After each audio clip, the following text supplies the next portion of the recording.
நம்மால் நேற்றை சரிசெய்ய முடியாது, ஆனால் நாளையை உருவாக்க முடியும். சிலவற்றை கடந்து போகணும், பலவற்றை மறந்து போனோம். அப்பதான் மிச்சம் இருக்கிற வாழ்க்கை நிம்மதியாக வாழ முடியும். காயங்கள் இல்லாமல் கனவு காணலாம், ஆனால் வலி இல்லாமல் வாழ்க்கை வாழ முடியாது. வாழ்க்கையில் நாம் சந்திக்கும் ஒவ்வொரு மனிதரும் நமக்கு ஏதோ ஒன்றை கற்பித்துவிட்டுதான் செய்கிறார்கள். யாரிடமும் உங்களுக்கான நியாயத்தை எதிர்பார்த்து நிற்காதீர்கள், ஏனென்றால் அவர்களிடம் இருப்பது அவர்களுக்கான நியாயம் மட்டுமே. நமக்கென என்று இருந்தவர்கள் எல்லாம் நமக்கு என்ன என்று ஒரு நாள் மாறுபவர்கள். இதுதான் காலம். பிறர் விருப்பத்திற்குதான் பேச வேண்டும் என்றால் போய்தான் பேச வேண்டும். பிறர் விருப்பப்படி நடக்க வேண்டும் என்றால் நாம் நடிக்கத்தான் வேண்டும். ஒரு வட்டம் போட்டு அதற்குள் வாழ நினைப்பது தப்பில்லை, ஆனால் அந்த வட்டத்திற்குள்தான் வாழ்க்கை என்று நினைப்பது தப்பு.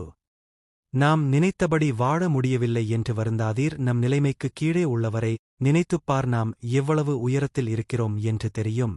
வாழ்க்கையில் நமக்கு பிரச்சனை வராமல் இருக்க சிலரிடம் கேள்வி கேட்கக்கூடாது, சிலரிடம் பதில் சொல்லக்கூடாது, சிலரிடம் பேசவே கூடாது.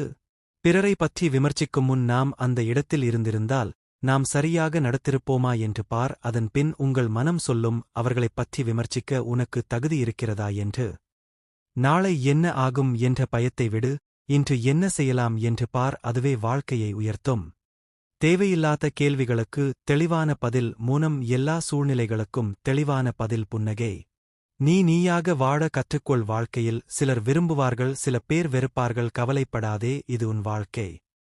அன்பு கிடைக்கும்போது பெற தவறினால் தேடும் போது கிடைக்காது. காரணத்தோடு யாரையும் நேசிக்காது, காரணம் இன்றி யாரையும் வெறுக்காதே. இரண்டுமே உன்னை காயப்படுத்தும். வாழ்க்கையில ஆசைப்படக்கூடாதுன்னு பல அவமானங்கள்தான் சொல்லித் தருகிறது. இழந்ததை திரும்பிப் பார்த்து நேரத்தை வீணாக்காதீர். வாழ்க்கை பின்னோக்கி பயணிப்பதில்லை, முன்னோக்கி பயணிக்கிறது.